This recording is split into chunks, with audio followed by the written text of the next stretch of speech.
नमस्कार, अभिजित भारत मधून मी रोशनी लोखंडे आणि आपण बघत आहात ARIPL प्रस्तुत न्यूज वाइब्स। महाराष्ट्रात 2012 पासून गुटखा, तंबाखू, पान मसाला आणि इतर हानिकारक तंबाखू सारख्या वस्तूंवर विक्री आणि सेवनावर बंदी असूनही हे पदार्थ अजूनही मोठ्या प्रमाणात उपलब्ध आहेत।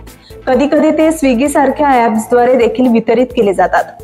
विधानसभेच्या पावसाळी अधिवेशनाच्या 5व्या दिवशी झालेल्या चर्चेदरम्यान आमदार प्रवीण दटके यांनी हा धक्कादायक खुलासा केला आणि यावर बंदी घालण्याची मागणी केली आहे।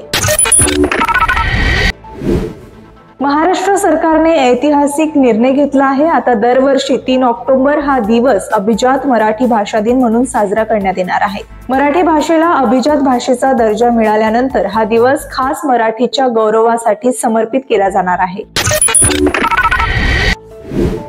बिहारच्या राजधानी पाटणा येथे शहरातील प्रसिद्ध उद्योगपती गोपाल खेमका यांची गोळ्या झाडून हत्या करण्यात आली।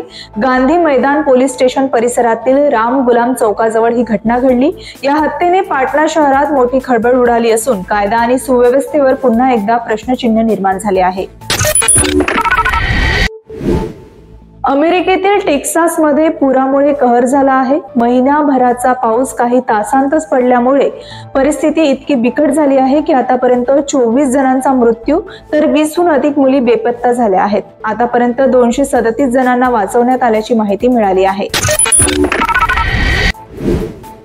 काटा लगा गाण्यातील प्रसिद्ध भूमिकेमुळे ओळखली जाणारी अभिनेत्री शेफाली जरीवाला हिचे वयाच्या 42व्या वर्षी हृदयविकाराच्या झटक्याने निधन झाले। तिच्या अचानक जाण्याने चाहते, कुटुंब आणि मनोरंजन सृष्टी हादरली आहे। गाण्याचे दिग्दर्शक राधिका राव आणि विनय सप्रू यांनी दुःख व्यक्त करत सांगितले की शेफाली शिवाय काटा लगाचा कोणताही सिक्वेल तयार केला जाणार नाही। 3 दिवसांच्या रॅपिड बुद्धिबळानंतर जागतिक विजेता डी गुकेश 2025च्या ग्रँड चेस टूरचा एक भाग असलेल्या super United rapid and blitz स्पर्धेत आघाडीवर आहे।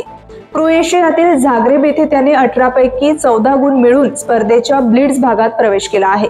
शुक्रवारी गुकेश 14 गुणांसह चार्टमध्ये अव्वल स्थानावर राहिला। त्यानंतर जॉन क्रिकझॉफ्ट हुड्डा याने 11 गुणांसह दुसऱ्या आणि मॅग्नस कार्लस 10 गुणांसह तिसऱ्या स्थानावर आहे।